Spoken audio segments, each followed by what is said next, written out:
Okay. Right. You're welcome one more time. It's training, so I will just go through some important aspect of assignment that you need to have. Um, okay. So can you see what I'm sharing? Can you see what I'm sharing? Yes. Good. Now, um, this is a glossary, business glossary. I kind of put it like a project. Okay. And in this place, in this glossary, you are expected to, it's been prepared, the glossary is the domain of customer domain with special kind of critical data elements in them. Like we have customer name, also have customer address, we have an inquiry category. All these are in a critical data element. We have also, um, inquiry category, inquiry description. Okay. Priority, of course. Then now we also have status ID, geographical area, customer ID, contact, person ID, industry, sector, task detail, account details. All these are found in the critical data element in this glossary, okay, are being kept. And the definition of each of them are just there. For example, we have title, first name and last name. Okay, we have house number in terms of the customer address. These are, is the glossary, business glossary you have. We also look at, we say we have data owner and data stewards at different level. So you need to, be aware of this. And especially have DQAD, of course, data equality dimensions, whether each of these critical elements, whether they are accurate or timeless or valid. And you can also talk about whether they are consistent. So each of all these things are there, the, the business grocery. So I will send this thing across to you that you will use in, you know, coming out with the assignment. For example, we have data, we have a customer name. Is the customer name going to include, if you have a glossary that creates this glossary saying Mr. Title, okay, it could be Mr., Mrs., or Miss, or Doctor, or otherwise, or Prof. You will have to include first name, first, and the last name. So if you have an issue concerning customer's name coming in to be like no title there, or maybe last name come first before this, that will affect the standard that have been set in the grocery. So you can raise an issue. If it's critical, you will know it's critical. That's by rating. If it is high or medium or low, you'll be able to raise it. And if you want to log it in and assign it uh, or log by who, assign to who is the data owner, who is the steward, and then the data dimension of it also is very important. You get to let everyone know about that. Louis, your hand is up. You want to ask question?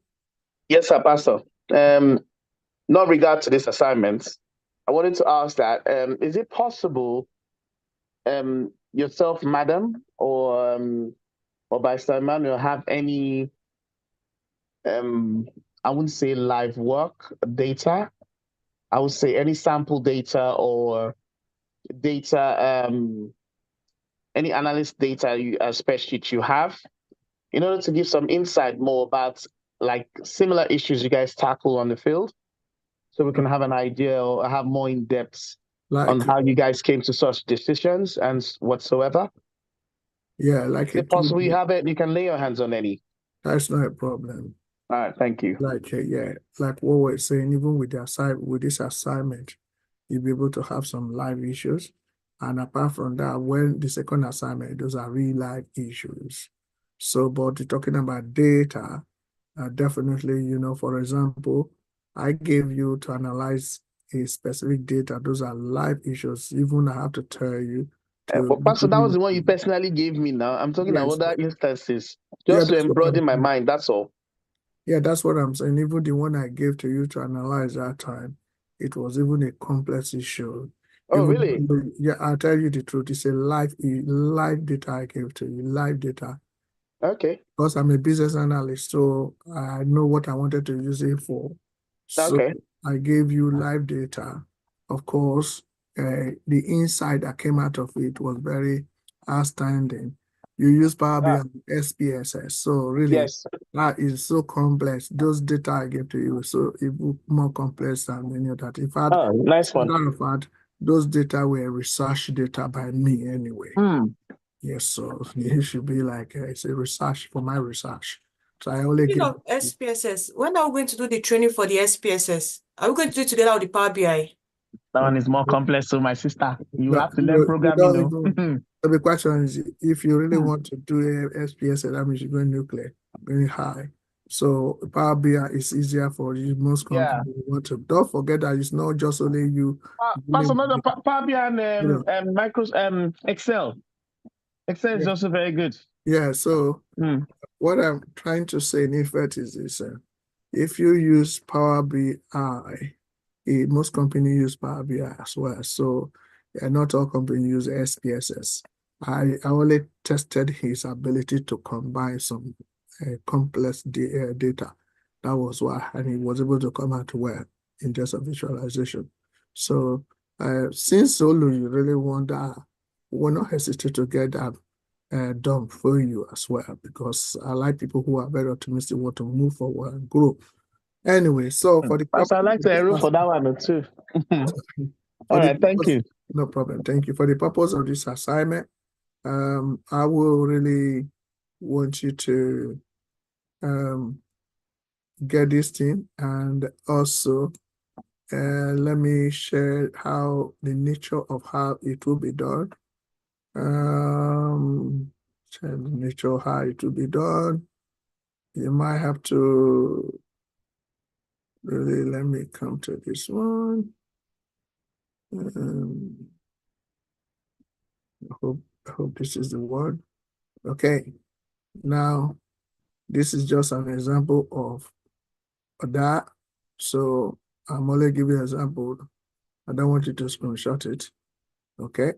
So if it is incomplete in terms of the address number or the name of the customer in the data, in the critical data elements, if it's important for customer service to follow up with all customers after previous so.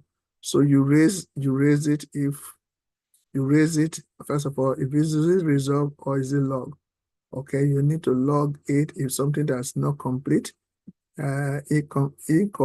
incorrect cancellation or incomplete follow-up, those kind of yeah, title, you can put it if there are issues, then you log it, or if it's resolved, you resolve, and you have to describe what you are resolving, and the date you raise it, and who raised it.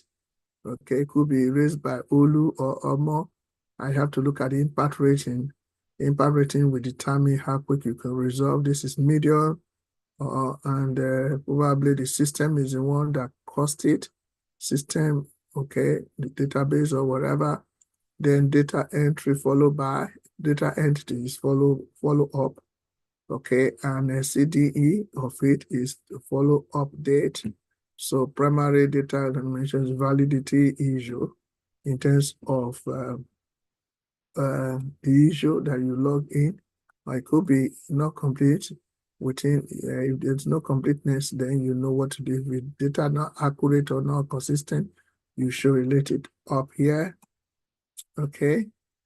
And you can say, who own the data owner. It could be data owner could be Louis, data still okay, and we have the steward as well. So you have to talk about the steward, who is going to be the stewards, and also resolution date, when do you expect it to be resolved by, and the attachment is screenshot of what is happening there.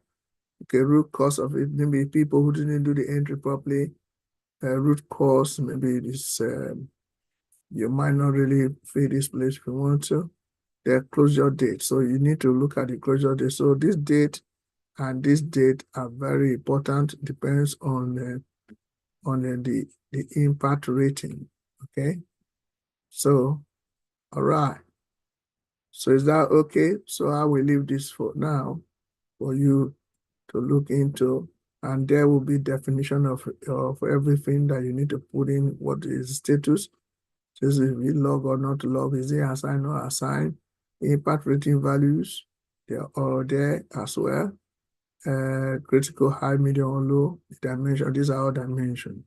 Okay, and also each of all these title and status and description, they are all defined here so that you will know what to actually include if you are confused of, okay, well, what am I going to write on impact system? You look at the impact system by definition. What am I going to raise by?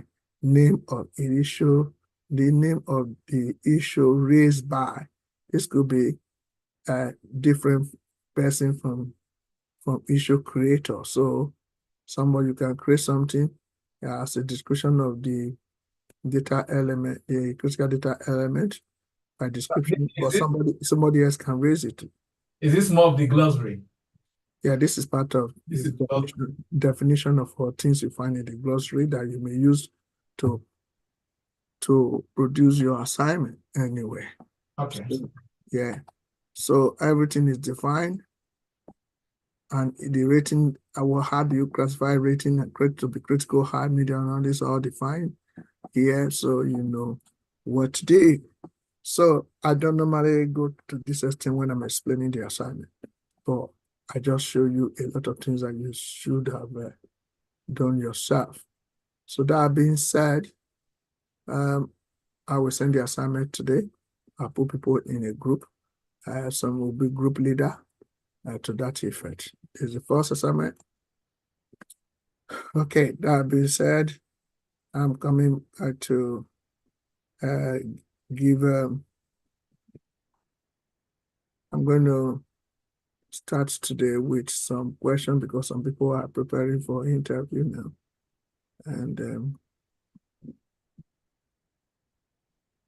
And to get themselves ready for interview. Okay.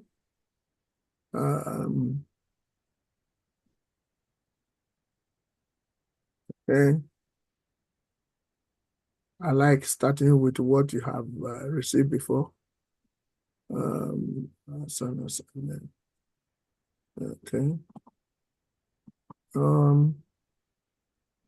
If you go to the chat box,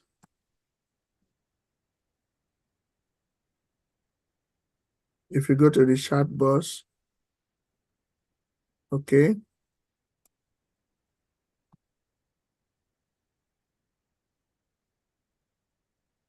Can you see the question there? Yeah. What's the question you can see there? What are some common misconceptions about data governance? Oh, sorry, just taking it out. Yeah, you've taken it out. I can't see it anymore. You can't see it? No, I can't see it, and I can't see the chat icon on my front page here. Who else can see what is there? Yeah, I can't see it. It's not there. I can see it. Okay. Okay. It says, what are some common misconceptions about data governance and how can these be addressed? Okay. What are the what are some common misconceptions I've seen it. about data governance and how can these be addressed? Okay. Now, normally, because if you say you're an experienced someone in in the field, so you should expect yourself to have, someone should expect you to have gotten the knowledge with respect to the common misconception about data governance and how invariably can be mitigated against. Okay. So, You want us to start? yeah, of course, we're to start. What are the common misconceptions? Generally, from my little experience, the common misconception about data governance is that they tend to link it with the IT process in an industry. And over the years, although most things they do clearly was being done by IT, but it is not as broad as to what it is today, such that when it comes to the issue of security and protections of data, the presumption of misconceptions that it is entirely the work of the IT personnel. Their job is entirely to do the technical bit of it, but the policies, procedures, and standards set is entirely that of the data governance. And so that misconceptions can be addressed via training, ensuring that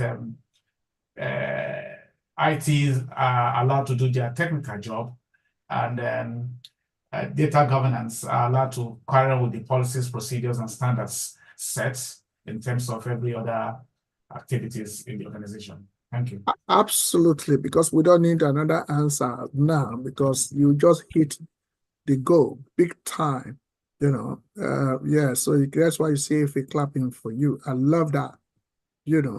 It's actually misconception include thinking it's solely an IT responsibility or that it stifles innovation.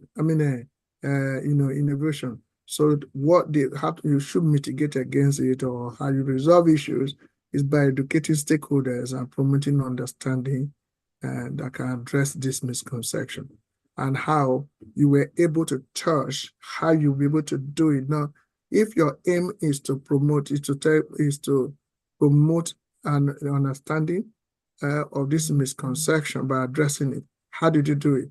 The difference between aim and objectives. Aim is to target. Okay, objectives. So how will you be able to meet up with that aim? How will you do that aim?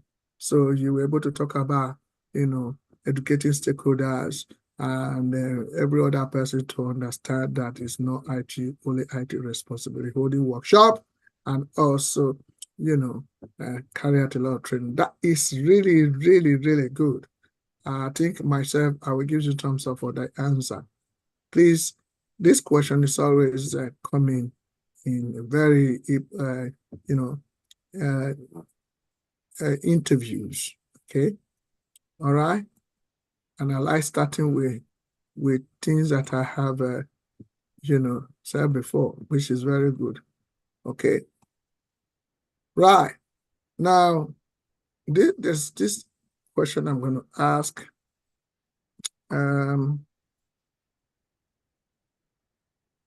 These questions are about best practice as well. So what strategy can organization employ to secure sensitive data within their data governance framework?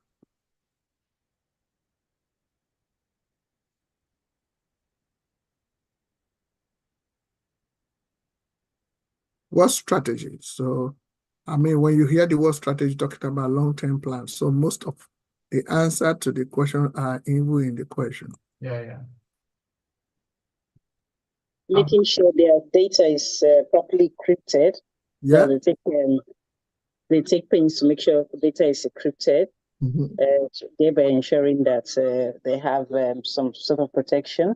And then a lot of organizations also monitor, and they monitor process is to ensure that Right. every data access is every data is well tracked. Absolutely. Correct. Absolutely.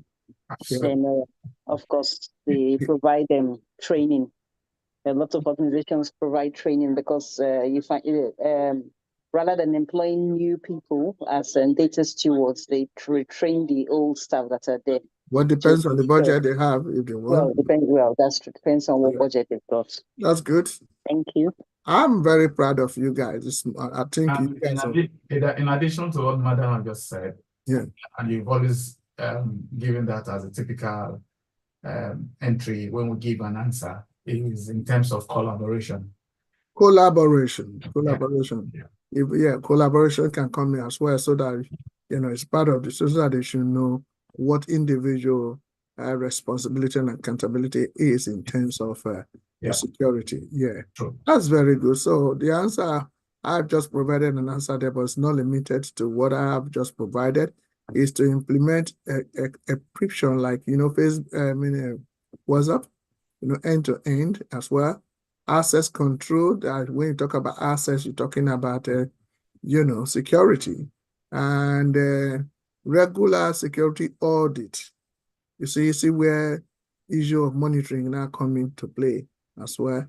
Regular security audit, whether what we are doing in terms of practice is the best practice by standard, okay? And technical techniques to safeguard sensitive data. That's very good. I love the answer. So, all right. So, moving forward, I want still on best practice, because I feel like it's important we know more about best practice because that's where the question in most cases coming from in terms of, say, interview. If you say you have been working, and then the question has to come in form of practical in a way. How can organization balance data accessibility and data security within a data governance framework? Be careful when you answer this question. It's about balance.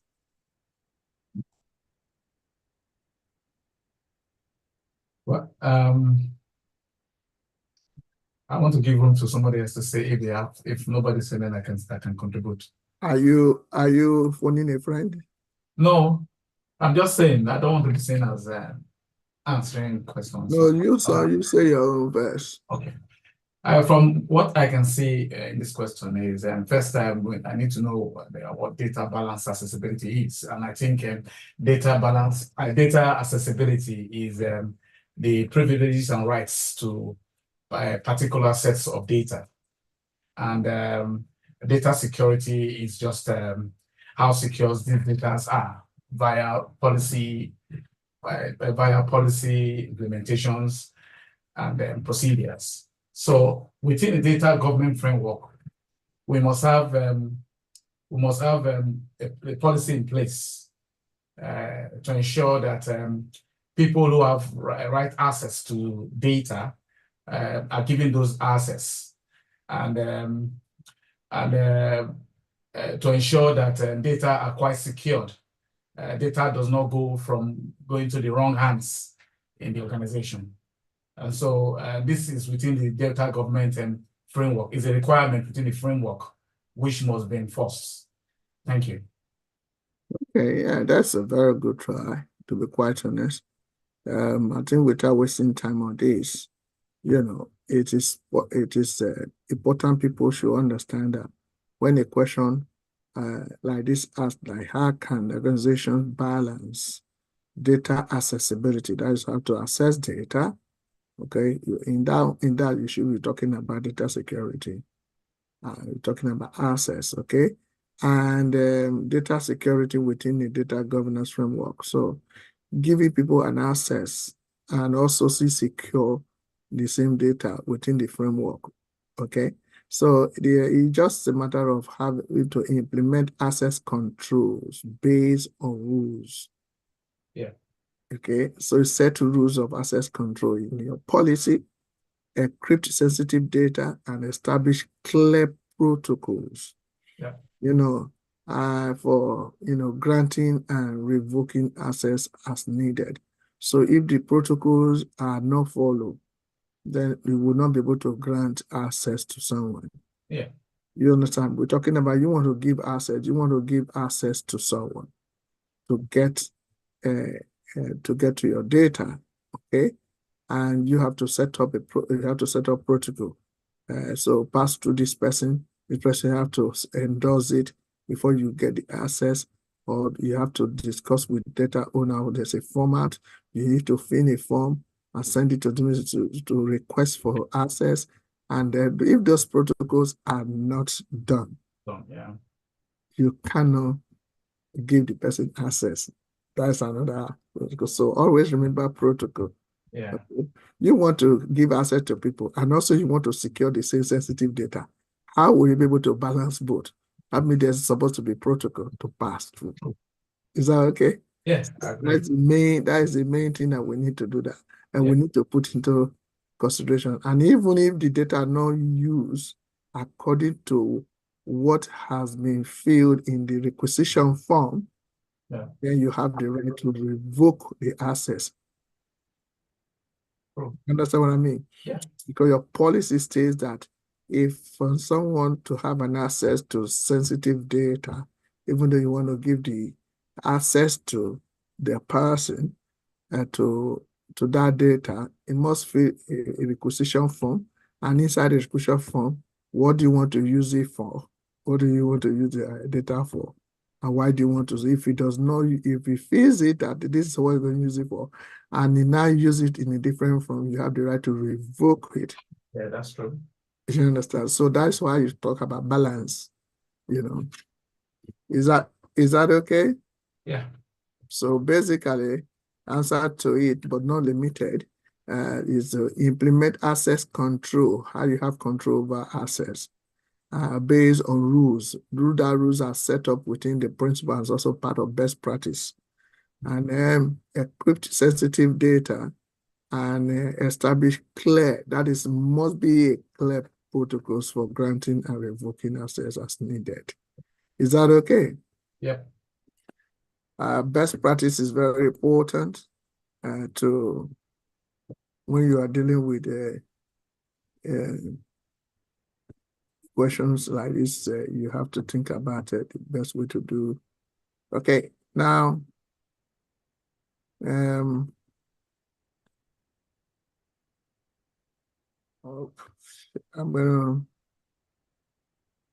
gonna ask a question based on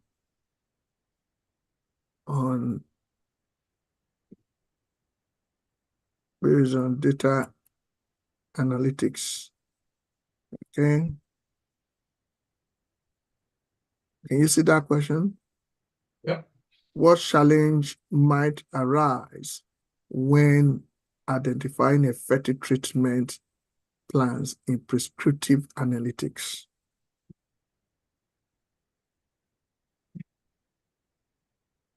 That's a very serious question, Yeah. This data analyst will be able to answer this quickly. Olu, are you there? Yes, I am. Okay. Why do you think almost said you should answer the question? Yeah. Because Obot knows that you like data and to become data analyst. So don't make Olu hate me. What challenge might arise when identifying effective treatment plans? Because you must have effective treatment plans in prescriptive analytics. When I have given you people note on analytics, data analytics, and talking about different kind of analytics. But when you talk about prescriptive analytics, it's about recommendation of your analysis. And so what challenge that might arise when identifying effective treatment or plans in a prescriptive analytics. So I know it might take some time for you to get it, but let me just give you an answer, but it's not limited to what I'm going to give to you. So one of the things you need to do is by identifying the most effective treatment plans, because most effective treatment plans for patients with varying medical history, for example, and condition, and also a condition could be a significant challenge. So when you have a challenge on that basis, for effective treatment, like NHS, you want to you have prescribed something to them, medicine or whatever kind of treatment, effective treatment to them, you have to look at the most effective one. That's what you're going to look at. And for example, if you're a pharmacist and if you're a medical doctor or GP, you want to prescribe something that is recommending. Prescription is about recommending what someone should take. Okay, you have to think about the effective treatment for such person. So those data, how can you get that? Because you have historical data, you have data that are about the occurrence of what the kind of sickness has been. If your hand is up, I would like to hear from you. So in other words, it's not one size fits all. No. Because like say, for example, an illness like cancer, several patients, the doctor has to recommend various treatments for. It might be the same cancer, but depending on their age, blood pressure, heart rate, and blah blah blah. That's correct. They have to recommend different treatments. Okay. Yeah, that's correct. Yeah. How do we now apply these same questions to other areas, the other fields like the banking sector? Yeah, that's what I'm saying, because if you are working within the bank will expect you to be someone who have analyzed data, and you want to recommend your good analytics to the person, to the stakeholders. Okay. So you're gonna give an effective one, the one that is from history. We have some empirical data. Data. Yeah. And also if you have present data as well, if you analyze them, you will be able to know what has been occurring over the years, and why this year is quite different in terms of scales and sizes and the complexity of issues, not excluding economic growth rate, inflation rate, whatever. Yeah. So you'll be able to know the best effective one to recommend to people. Yeah. So if your hands is up. Yes, in addition to what you were saying, lots of banks are always under cyber attacks, including data breaches and frauds.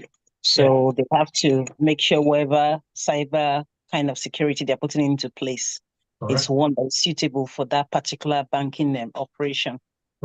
So So and then also they look at customers' preferences, their behavior.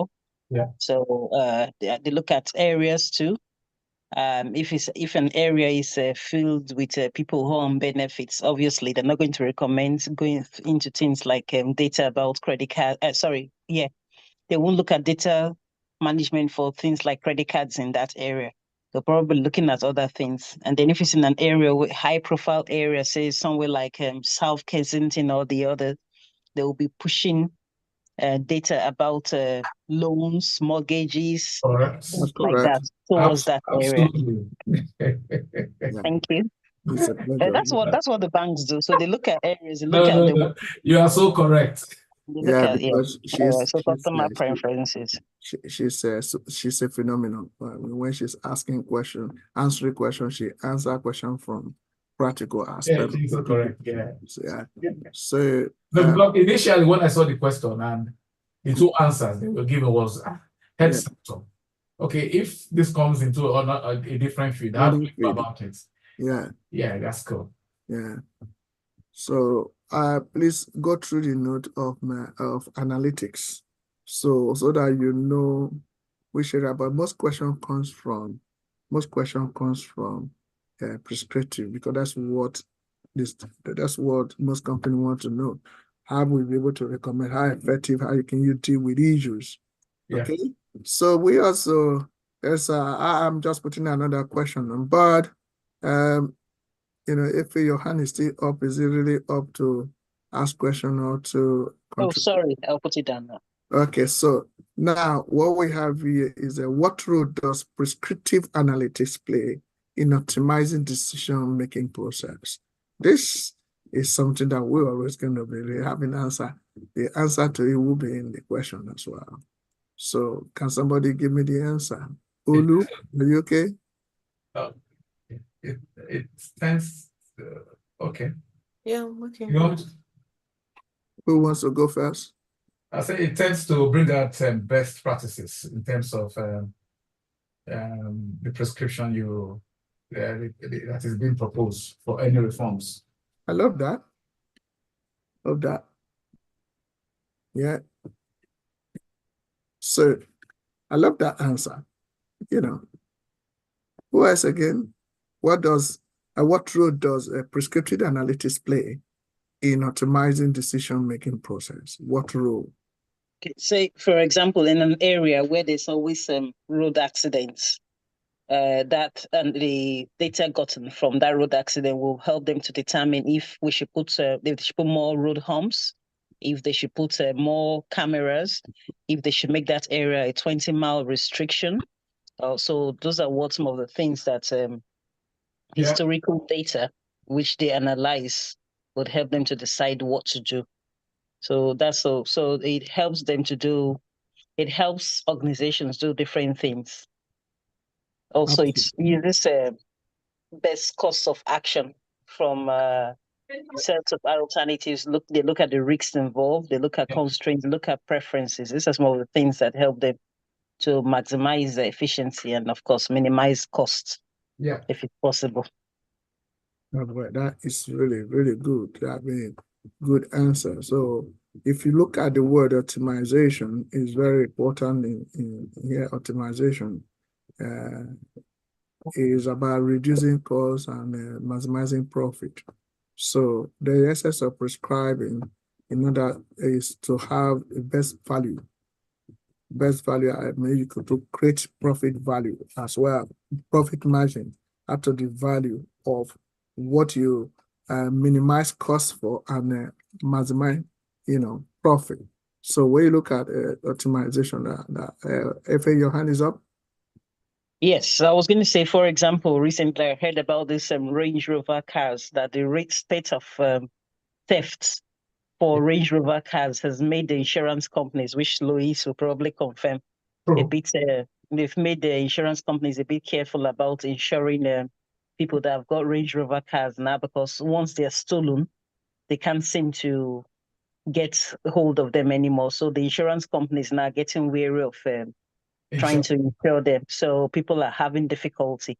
That's one of the things which data has done to the insurance company. So they're picking up all this data and saying, okay, is that a good risk for us? If it's not, so if we have 100 people that have got Range Rovers, which we're insuring, it means by the time they all come and say they've stolen the car, the company is going to fold up because we're just paying out and paying out. Yeah. Thank you. Yeah, so based on that, it's like they prescribe, the writer will always be prescribing to them that, you know what, we can be insuring Range Rover as low as possible. Rather, we need to increase the amount we use in insuring them. Yeah. So I love that example, but when you receive a question like this, what role does prescriptive analytics play in optimizing decision making? This is about decision making process. Okay, so with those data, for example, for that Range Rover, they have the right to prescribe a high rate of insurance in their process, in their decision making. So prescriptive analytics guides decision making by recommending tailored actions. Okay, you have to guiding by recommending tailored actions based on data analysis, like what if I have just said, ensuring optimized outcomes, and in various domains like healthcare, finances, insurance, and business strategies. Okay, business strategy in terms of when you're going to have a long-term plan in your business as well. So data analysis will give that, we make you to understand that you should give a proper prescriptive analytics to people in order to maximize their profit and minimizing cost, which is very important. Okay. All right. You see, the question I cannot give you a little bit this morning, this time, is from best practice and also analytics. Very important because you need to recommend things for people. So, right. I'm going to ask this question again. Always put it in your heart, and I can't be tired asking this question. So what are the key difference between data governance and data management? Key difference. Somebody should answer. So you can be the first person to answer. So what are the key differences between data governance and data management? Because most people don't really know that, and they kind of using them interchangeably, no problem. But the thing is that it's good to have a distinct, the key distinct between data governance and data management. So for data management, it involves collecting, storing, and analyzing data throughout its life cycle. That's for data management. So the process is how we collect the data, how we manage them, how we store them. Or data governance, on the other hand, is enforcing the policies and standards to ensure that data is effectively managed. Yes, so for data governance, it looks at the quality, the privacy, security, and compliance, regulatory compliance. Why data management is the collecting, storing, processing, analyzing the data itself. That is correct. So we don't need to go further, which is very good. Always remember this.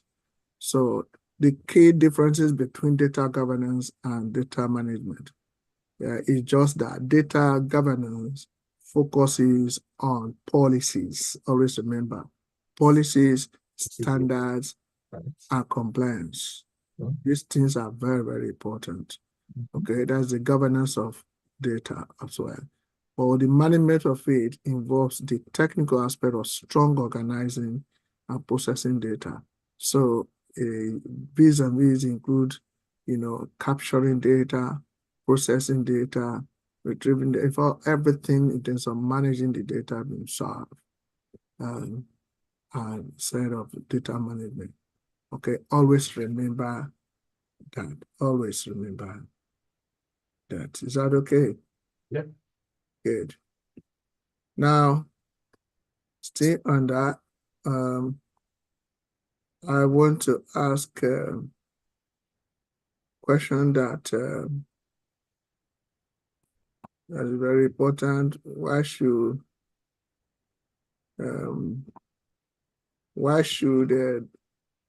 data collected from? Should you collect data for should data collected for one purpose be used for another purpose? No. I agree with Mr. Omo. No. Why? Well, I think because again it depends. Because that will itself be a breach. In itself is a breach already. If you use the data normally data are collected for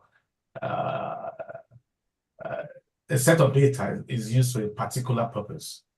Once you go outside of that realm of purpose into a different thing altogether, that's in itself a breach. Thank you. So, so for me, it really depends on what the data is being collected for. Again, and also if the person you have collected the data from agrees to consent for that data to be used. That's why I think with a lot of, when you're signing into a lot of sites, a lot of websites, they always put a lot of all these rules there, blah, blah, blah, this, that, if you this, that, if you agree, click the agree button. If you don't agree, click the, either you click accept all or you put the don't agree all button. I think that's why a lot of them have that now. So they try as much as possible to obtain consent, because if not, you can easily sue them for using that information. So then, of course, with organizations like the NHS, where data privacy is taken very seriously because of health issues and all that, and for things against lawsuits, they don't agree for one set of data to be used in that place. So, for example, if I have an underlying health issue, which I go to a particular set of doctors for, they would ask me that, can they make that public to my GP? They would always ask, and I will say yes or no, that information should be withheld or it can be shared with my GP. So they're very careful in the health sector. But in organizations such as police force, the police will say, they won't, I don't think they will even ask you. If you've stolen in one place, you have been held for robbery in a particular area, and then you're looking for a job in another area and looking for a job in the banking sector, that information that the police holds against you will always come out, because they will say, can you do your DBS, or can you, I can't remember what they call it. Yeah, And once they send you through, the police or whoever will put all those convictions and everything on your records. So the banking sector will be up to them whether they want to employ you or whether they shouldn't employ you, or if there's a particular department, say like the cash accounts where they deal with cash, if you should be employed there, or if you should be employed in a different sector of the banking industry. So it really depends on what the data is. Absolutely. So one rule for the police, a different rule for the NHS. Well, it depends on it, but the important, I think you have answered the question a long time. Pastor?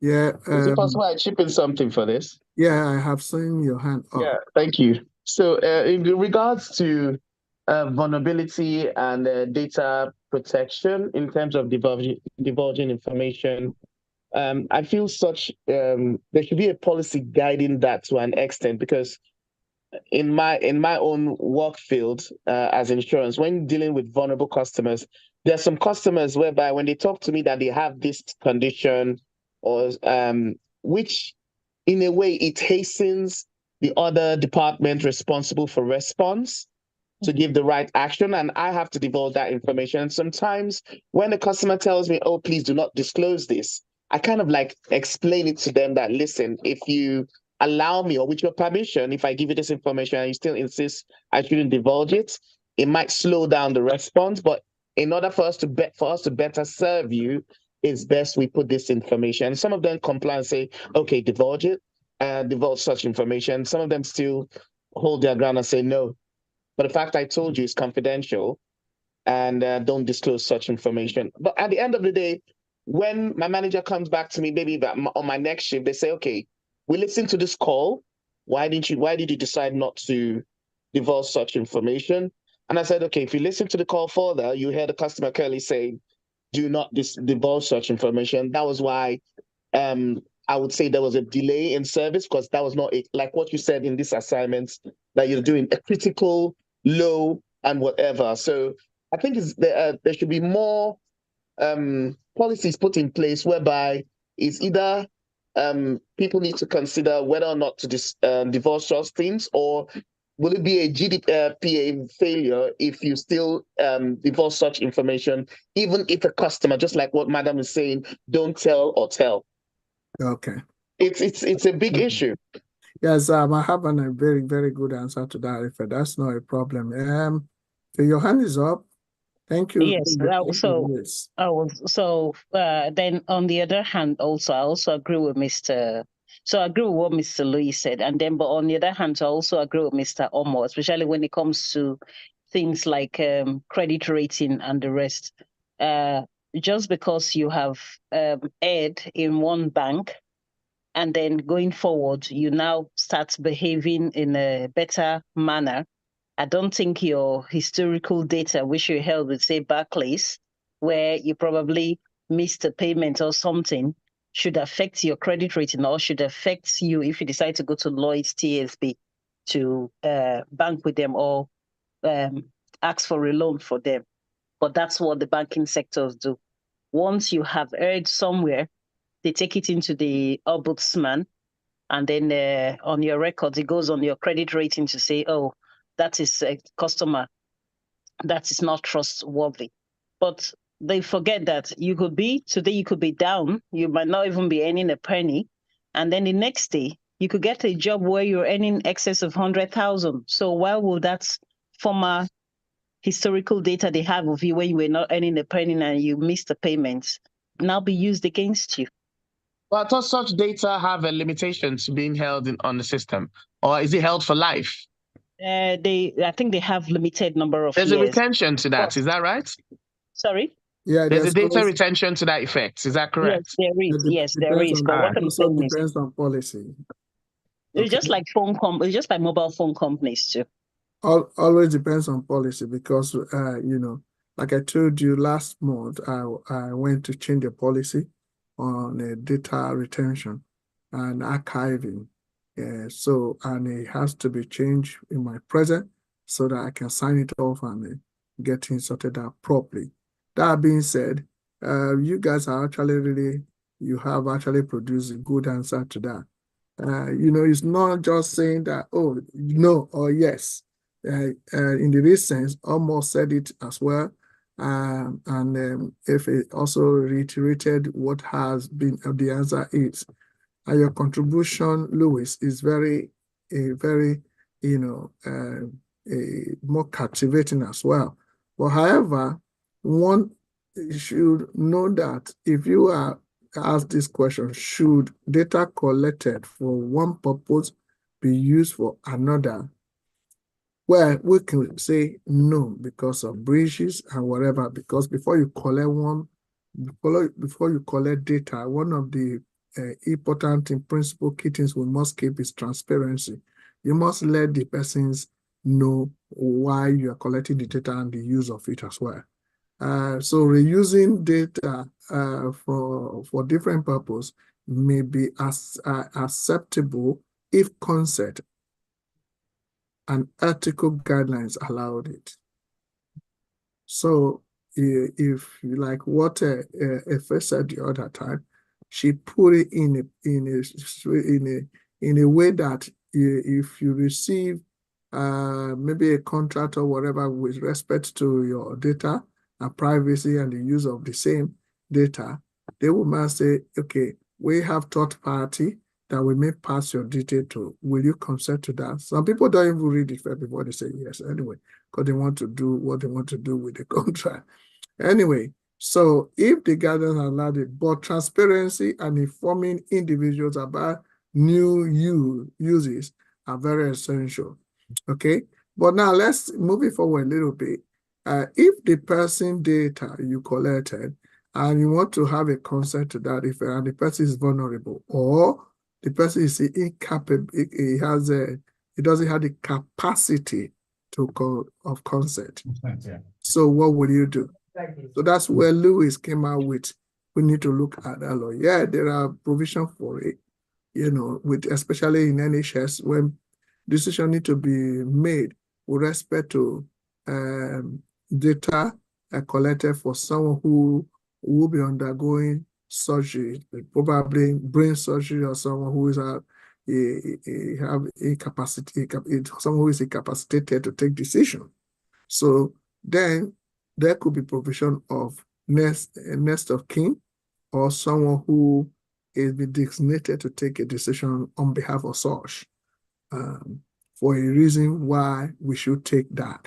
So these things are always important that we get to define when we should reuse essential data concerning people. I love today's question. I love the answer. You guys are on fire. I'm just being happy as you see me right now here. That's very good. Okay. All right. So I'm gonna ask another question. Okay.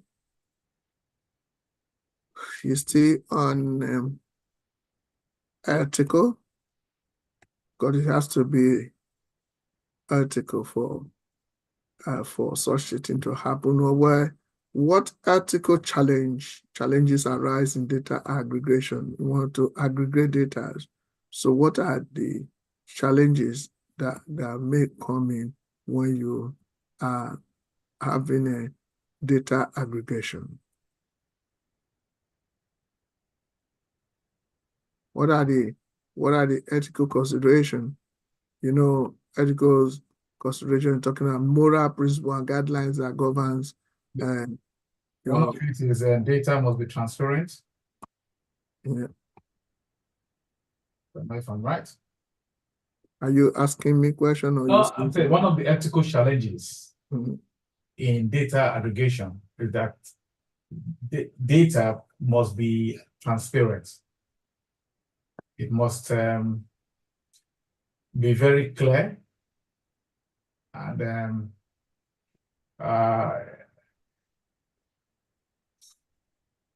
it must also it must be very clear. It must be transparent. It must also be accessible. Yeah. So we're talking about data aggregation at this time.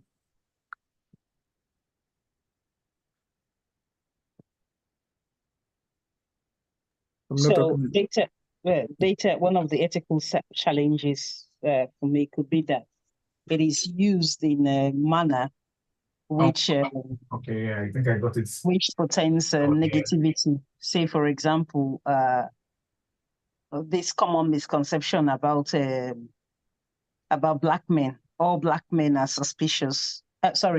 All black men are viewed as criminals by the police, except proved otherwise.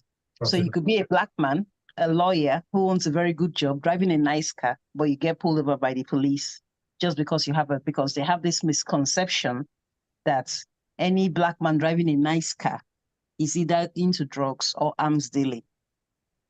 So it could be used as a form of bias against people. That's good. Yeah, you really try on that.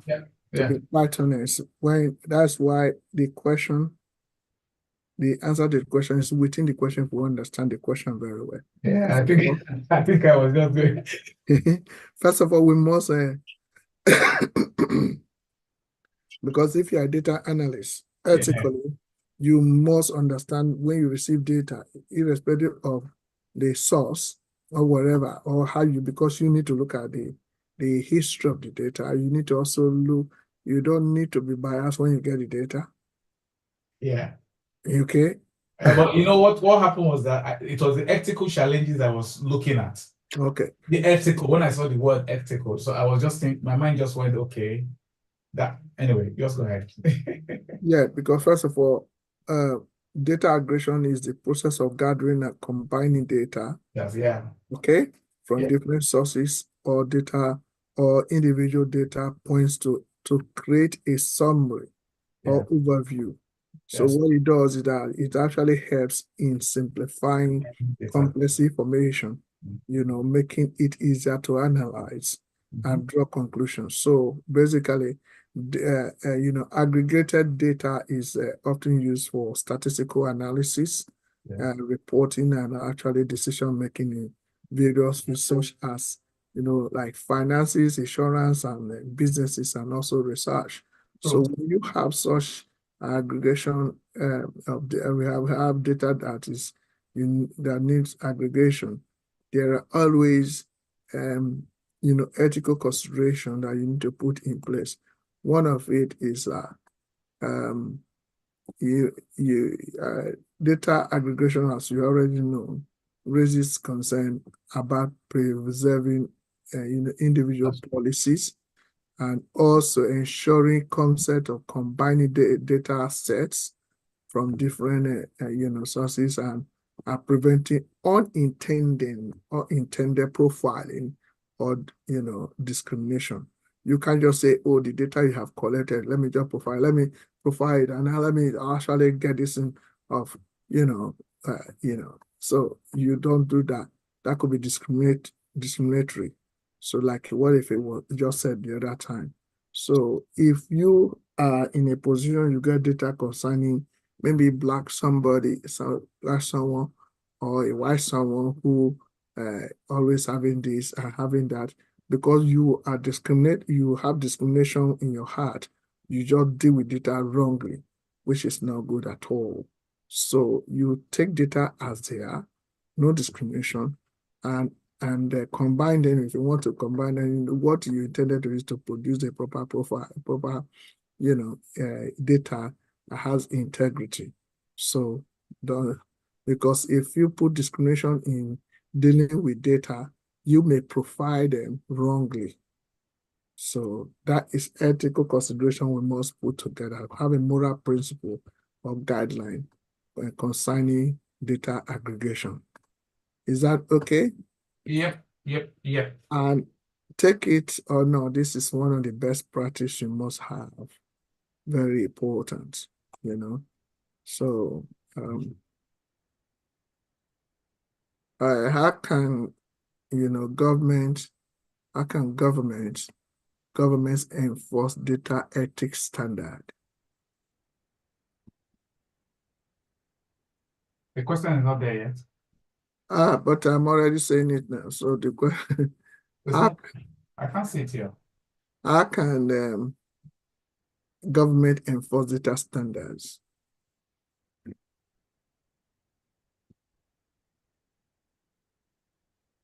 How can government enforce data standard?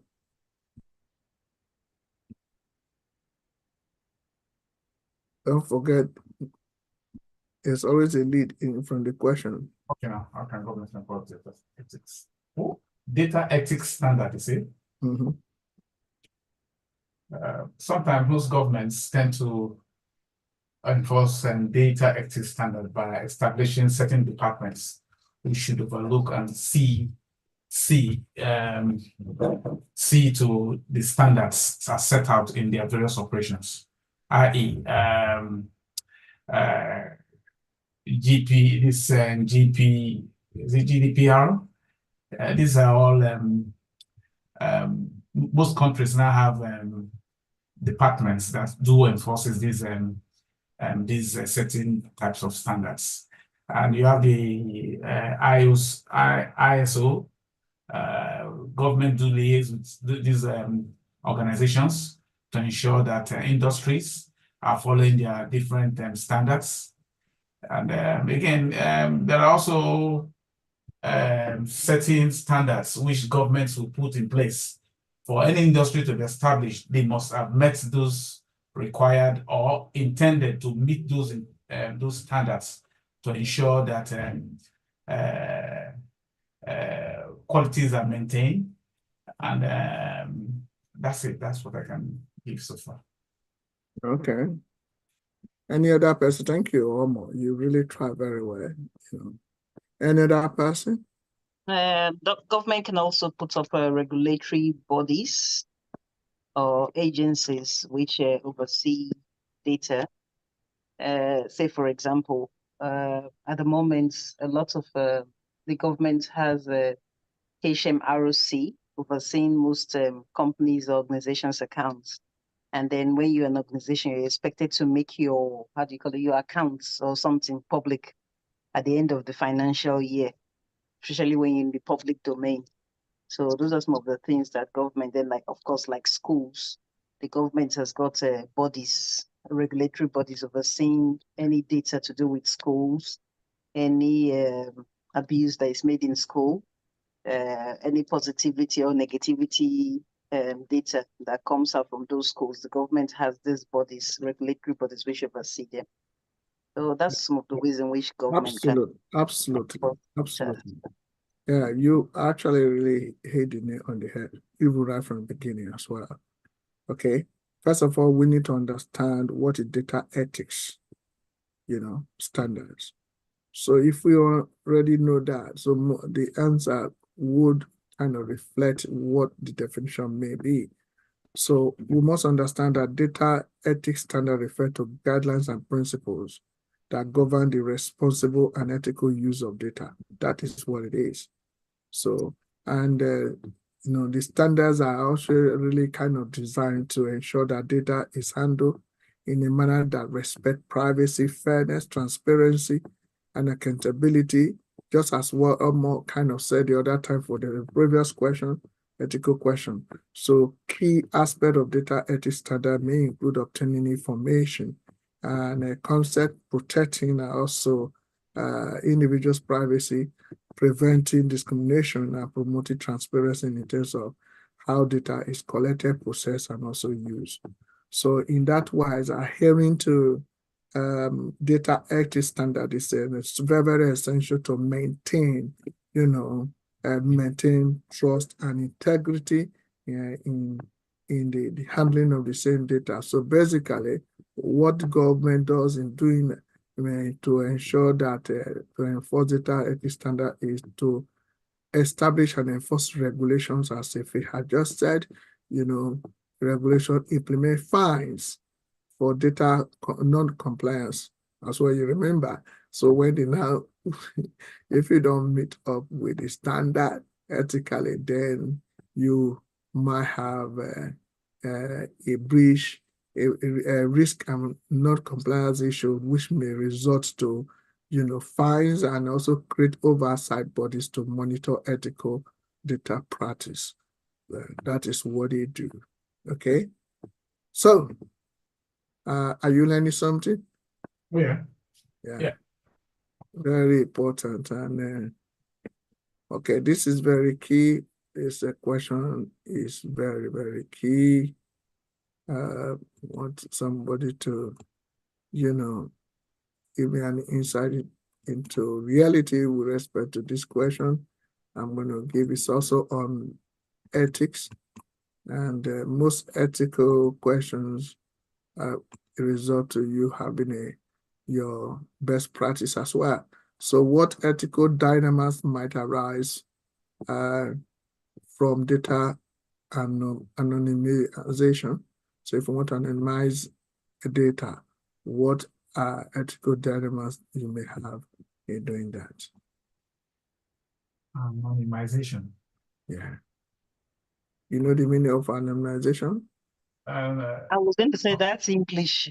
We have to go to some of us went to English school. We have to sit close to the dictionary. We have to go to school for that English. So, Pastor, please help us with the anonymization. So is it your first time of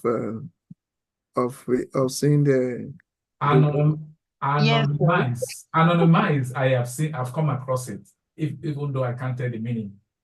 But vision is what I don't understand.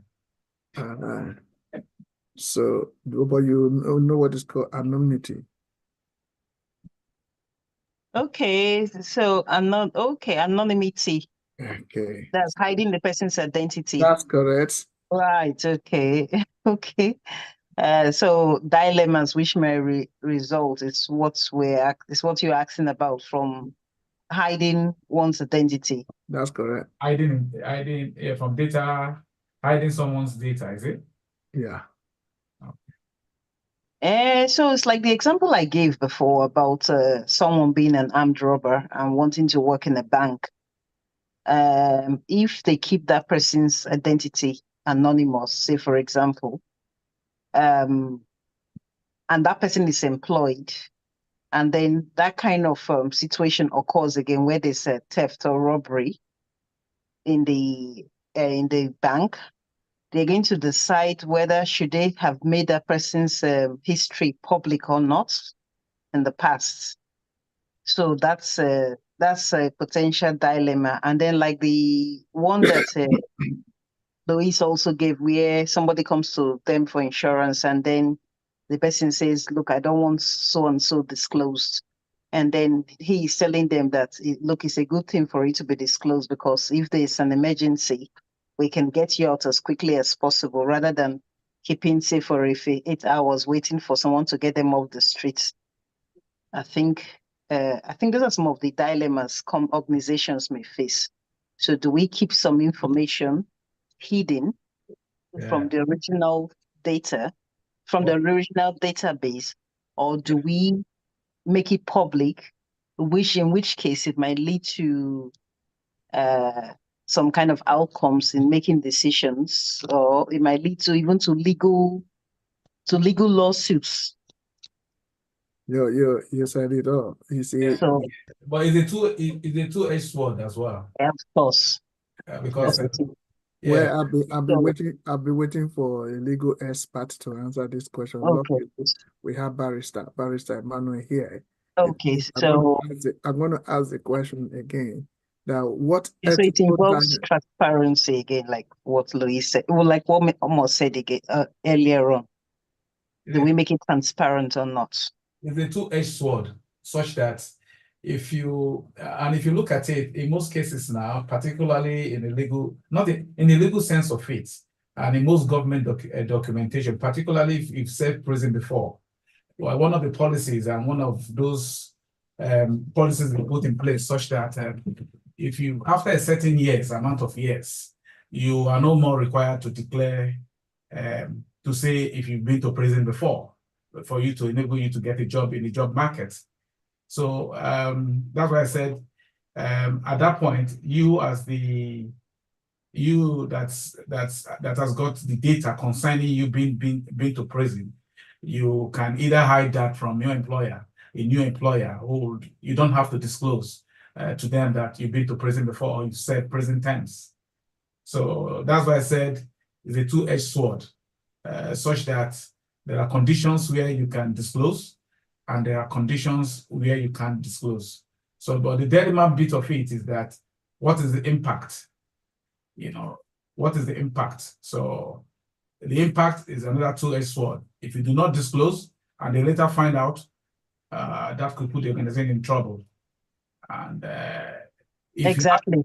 Exactly. And if you're not even like someone who's been sacked from a job, exactly, and he's applying, so he's been sacked from one job and applying to a different job, and probably those organizations are kind of related or something, and then they find out that the person later on that the person was sacked, and that information wasn't disclosed by that person. Yeah, it could lead to that person getting the sack again from the second job. Exactly. So I think that's why there's some sort of ethical dilemma that arises from anonymity. Anonymization. Okay, so play with the word you will understand it very well. I'm going to ask the question again because we have Barrister here. If it's not too busy, we'll be able to answer the question. What ethical dilemmas might arise? Okay, so you can be seen by him. Barrister Emmanuel, can you have access to the to the chat box and get the question there? If you can talk where you are. However, probably if you can't talk where you... Hello, can you hear me? We can hear you, sir. Oh, I'm so sorry for being late. I was actually in a meeting. I know. So I'm actually still in and out. So let me just quickly join, because I saw a very powerful message from CEO. Why am I not? And you gave me a call. By the way, you've all spoken very well. The position is clear. there are actually, if you declare, it has its advantages and disadvantages. By the way, so the government is actually trying to, there's actually a bill that is on the way for whether or not you're actually compelled to declare that you've been to prison before. And obviously, if the organization is doing its work very well, they will know.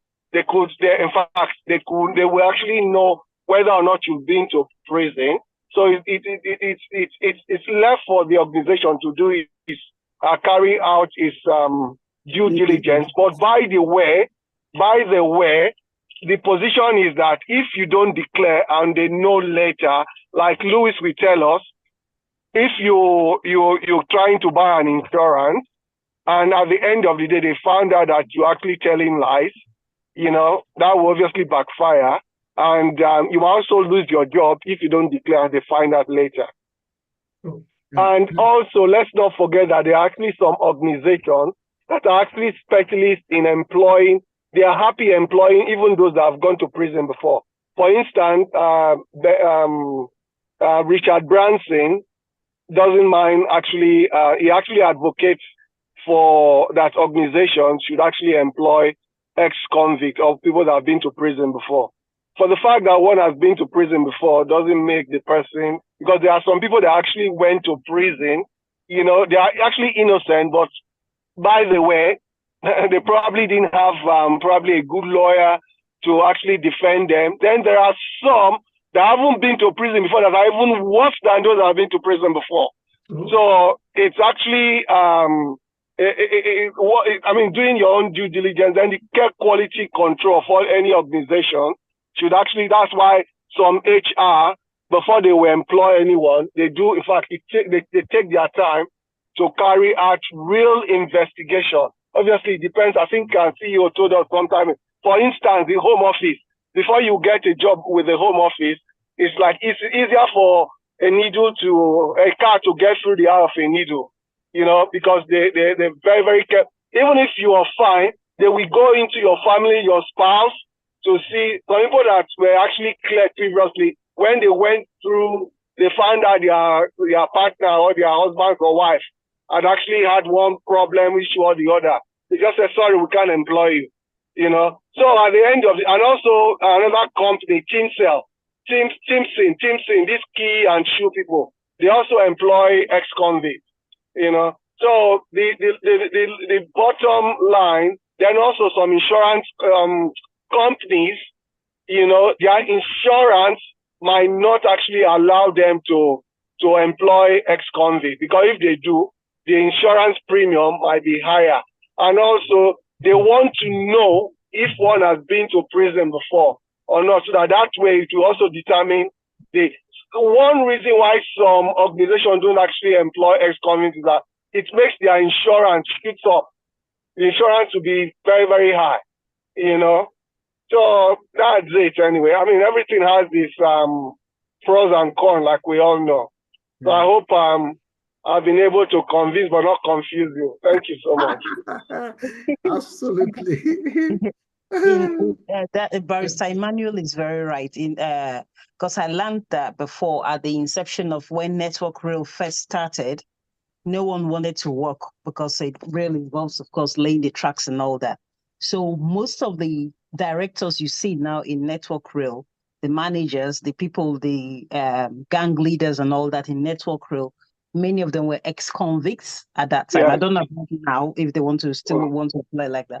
But at that time, if you go back through historical data, you find that many of these people have got one form of conviction or the other. Then on the other hand, I've got a friend who worked for the MI5. When she wanted to work for the MI5, not as an MI5 what do you call the armed person or anything like that. But she was supposed to work in their office, which is down at Vauxhall. I don't know if you've been to the MI5 building. Yes. That's that place. The security there is high profile security. I remember one day I was passing there and I was meant to go to a different building, but the sat-nav kept directing me to that particular MI5 building, and they said they've had the issues before because of the postcode. I had not even approached the gates when they all cocked their guns at me. That is how high risk that place is. So the guy at the front gate cocked his gun. The ones that were inside, they all cocked their gun because they viewed me as a security threat trying to come into that place. But anyway, I digress a bit. So when my friend wanted to get employed by the MI5 as a consultant, they interviewed all her friends, went to each person's, they sent their personnel to each person's house. That's her personal friends. They sent them to their house, interviewed their friends, went as far as her village. Of course, that's what I was going to say. To interview, to find out about her in Nigeria. Yes, correct. She has been living in this country for over 20 years. She's a citizen. But when they wanted to employ her, they went as far as to the village. Exactly. So it wasn't just Nigeria now, not just the city or the town. They actually went to her village to interview people in the village about my friend. Yeah. So that is how. That's actually, because that's a very sensitive place to work in, MI5. Then of course we have people like Thorough Council, where they have the dustbin men. Many of them too are convicts. So these are people that they don't really care whether you've been to prison or you've not been to prison. So what is it is that? Sorry, by the way, let me also add, sorry. Speaking about ex-convicts, we remember the issue, I'm not sure if you've actually discussed it. This is actually a very, very good thing because the good thing with this class or this training is that we get, hot news, information as they come. The post office managers, those that were running post office, we heard what happened with the complete computer glitch. Glitches. Yes. So at the end of the day, some of them were declared bankrupt, some of them went to prison. It was the computer that actually had issues. So you can imagine that. So yes. Then also, I also have an example of what CEO just said. I used to work with the Queen Windsor. So when I used to go to the castle, before you get there, oh my God, the security. Anytime as soon as I'm driving towards the gates, they just start cocking their guns, So, but as soon as they know that I'm actually part of them, they will apologize. But that is actually what happens. That's what happens, As soon as you are getting close to the gate, they've already had the signal. But when they look properly, but for those of them that already know me, they don't do that. But for the new ones or anyone that hasn't known me before, they just stand up like that or start cocking their guns.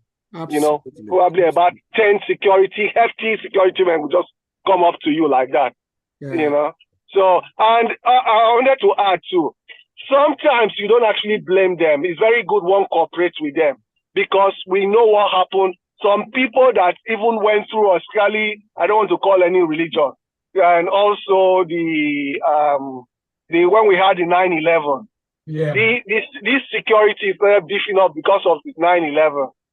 Some of these British that were, that one didn't believe would do things like that, what they got themselves into. That was actually how they started beefing up securities like this. They're learning every day. Every day they are learning. That's why we always say with data is change is the only constant thing, like we all know. They're always improving. They're always improving. So that's why we see that the theft, the way they steal cars, in these countries now is just something else. So some of them, the technology they use, the way, in as much as they try to beat the security, the companies too, the car companies and the security companies, they're also beefing the security, changing the things to avoid theft like that. So that's why, in fact, the importance of data governance cannot be overemphasized. Data governance, like I said, is life. It touches all spheres of life. Thank you. Thank you so much. You people have virtually spoken well, absolutely well. Barrister, I really thank you for coming in, because we would have missed you today as well, because really, one thing I wanted to know, as long as you're working with data, the issue of data anonymization will always be coming. Even if you look at the law cases, sometimes they will say case A versus Z. They don't want to call the people's name, but they just want to refer to precedents. Yeah. Those cases. They Yes, just want to anonymization, because they have to yes. analyze the name of the people, but it's allowed in the court. Yeah. In fact, the Home Office had actually, one of my clients, the person was compensated because the judge clearly, they requested for that. So the barrister said that the case should be anonymized, but they didn't anonymize, it wasn't anonymized, you know. So they paid my client some thousand. Yes, because it was so when you have ethical dilemmas based on that arising from such data anonymization, that if it's breached, that is risk and non-compliance issue. So, and also sometimes they ask for the document to be redacted. You know, some things shouldn't show, and at the end of the day, you include those things that were clearly stated that should not be published. You know, you can claim a lot of money. Of course, that's why I'm saying that. For example, if you are actually writing your profile, you can decide to anonymize a name of a corporation that you work. Normally, I'm a head of safeguarding and data protection within a very big organization. If I don't want to, normally if I'm writing my profile, I will write my profile calling the organization name. I will say in South London, Southeast London. So that's how East London, they just put it there. You don't put the name of the organizations. So because that is how our policy is on that. So I want you to understand data anonymization is a process of transforming and modifying data in a way that removes an obscure personality, personal identifiable information, call it PII. Yeah, sorry, can I just add this? We might all learn from this, you know, because it's not just the positives, we should always also say the negatives. Absolutely. I had a case that I wrote to the GP, and, you know, you can actually get your medical records, you know, online. So I wrote to the GP saying that my client, one of the patients, you know, XYZ. So the mother said that she doesn't want some information to be on the records, you know. So at the end of the day, the son now found the discussions that we had on his records. Oh my God, it was very, very serious. Wow. The periods, in fact, just few minutes before I contacted the GP to say that the mother, because I spoke with the mother, are you happy for me to share this information with the GP? She said yes. So as soon as the mother called, they said they've already put it in their system, and the son saw it. It was a very, very serious case. They had to raise safeguarding issue, blah, blah, blah, blah. I said, well, I specifically asked the question. Wow. If she was happy for me to discuss it with. So the GP said that they were not aware that that document should be redacted, some information to be blocked that we had, you know. So I said, well, it wasn't my problem so it's very, very important that you have, and I wrote everything down. The information, I said, you know what, send an email confirming that I asked you. Because sometimes what I do, I will send an email to say, this is the conversation we had, you know. So at the end of the day, they had to clear me to say, yes, that this is actually said it this way, said it that way. But the learning was that we should always give the GP any information that we don't want to be in their system should be redacted. Yes. So that was the learning. Yeah. So the entire other people, when we had meetings, we now had to tell other workers that it's very, very important that information should be redacted. Anything that we don't want the GP to know, or we should let them know from the opening email you're sending to them to say that this information should not be shared on the system, because with technology these days, you can see everything with just one touch of, the button. Thank you. Thank you so much, Barrister Emmanuel. I quite appreciate that, and those wonderful example scenarios that you have actually brought out, and what are the mitigations against some ugly situations. Thank you so much. Yeah. Anyway, so learning from these, we must understand that it's not only limited to like NHS or police or whatever, but in the finance department or any domain you work in, it's very important you as a data governance person, ethically, it's very important that when you meet have a dynamics that might arise from data anonymization, you must understand that you have to keep what has been, put into policy, or whatever data you have of a person that the person say, oh, this is what I want, you should use my data for. You must understand that data anonymization is simply a process of transforming or modifying data in a way that removes or obscures personal identifiable information. We call it PII. And while retaining the overall utility of the data for analysis or other purposes, the goal is to protect the privacy of individuals whose data is being used. So by anonymizing data, sensitive details of such persons like names, addresses, and other, critical data elements, such as identifying information, are also either removed or replaced with artificial identifiers. So like instead of calling Daniel, you just say A or B. This allows our organization to use the data for research analysis, or actually sharing without revealing the identities of the individuals involved. However, it is also very important for us to note that achieving true anonymization can be challenging, which of course, where you have dynamo, there always a risk of re-identification if not done, carefully. So when you meet such challenges and becomes a dynamo, that may not always guarantee complete privacy. The anonymization may not directly have a complete privacy, but as a re-identification method exists, balance data, utility with privacy protection remains a challenge. On that basis, you should always follow the policy that has been put in place with respect to anonymization. Otherwise, there's going to be risk and non-compliance issue.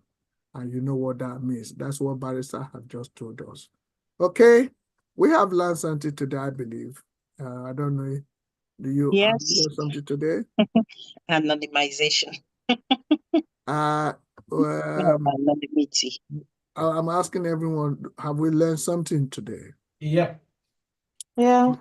Okay. I'm going to speak to individual, all of you, one-on-one, any challenges you're facing. On Wednesday, we're going to be completing the data analysis issues in some initiative, or also carry a practical of the Power BI as well. And those who have got their certificate, we congratulate you as well.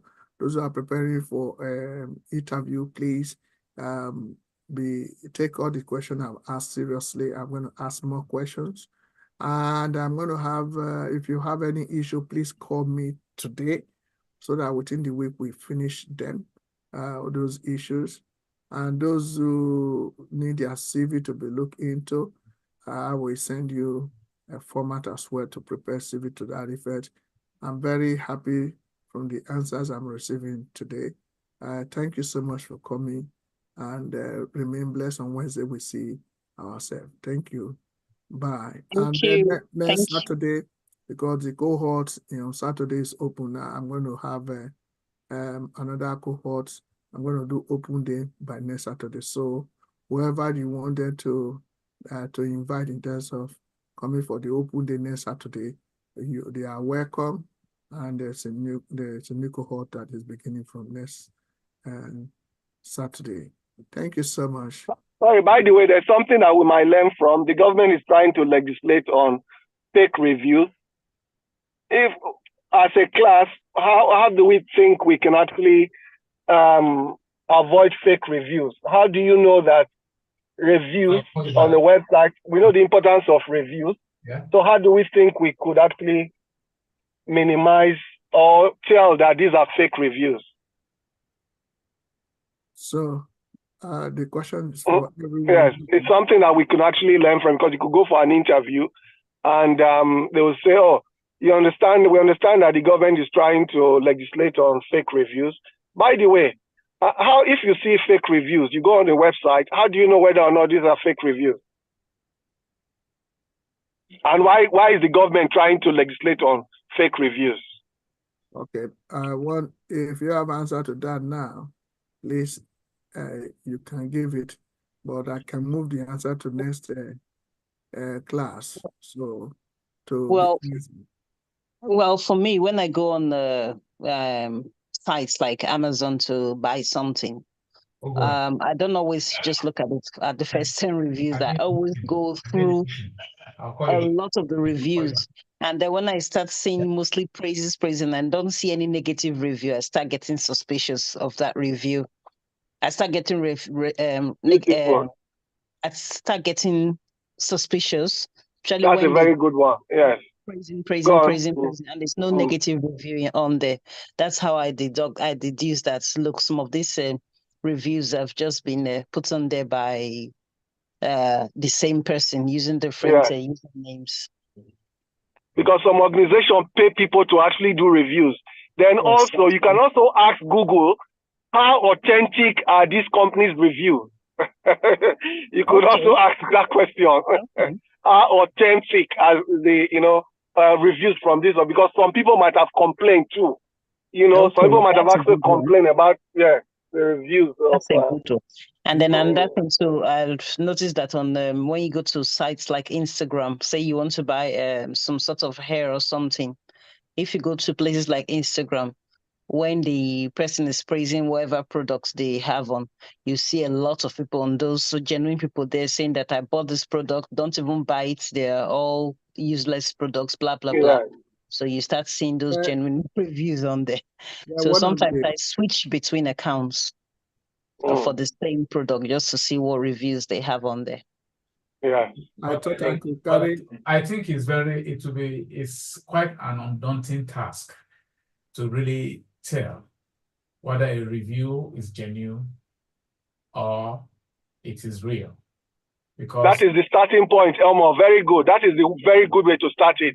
Yeah. To begin, go on. So sometimes it's by sheer luck, and at the other times I look at ratings on the reviews. Yeah. The ratings, because almost all reviews have got their ratings, and I may just follow what the ratings are. If it is ticked as being good, everybody is saying good. And at the same time, it also contains some bad reviews as well on the same product. I will compare and balance the amount of good to the bad, and I will just take a decision. But again, that again in itself may not be even a proper approach, because it's very, very, very difficult, extremely difficult. So, except like you rightly said, government is putting some kind of legislation in place to deal with issues of this type. Will continue to live on the chances of luck.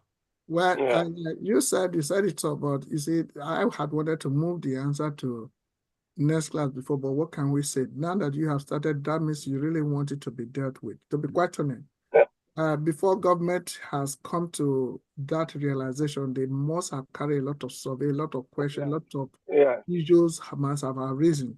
So they need to deal with it, because it can cost the economy a lot. So that being said, So I want us to really specifically look at how things are being normally done in terms of this, because we deal with data, and that is why data, empirically and also reality, it speaks volumes, making people have a domain to which to take some decision in terms of business.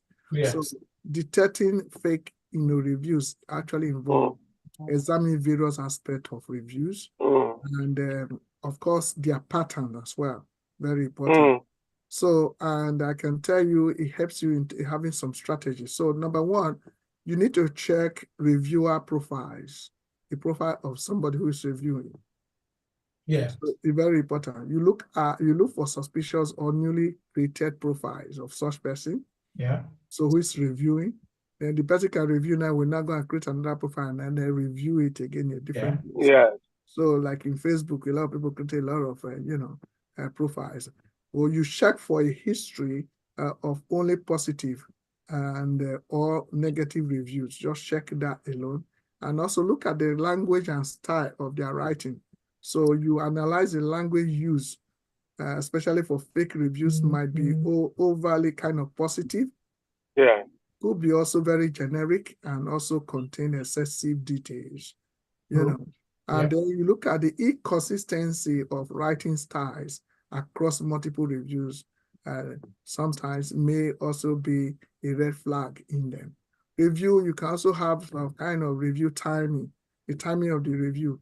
A Sunday surge of positive or negative reviews around a specific time could be very suspicious. Like my wife was telling me one day, one person was saying, oh, he calls me dad. And so he say, oh, I want to be cooking and selling, and apparently, before I look, he has created a Facebook and then put some dishes that he kind of making, and automatically having people just saying, oh, very, very fantastic.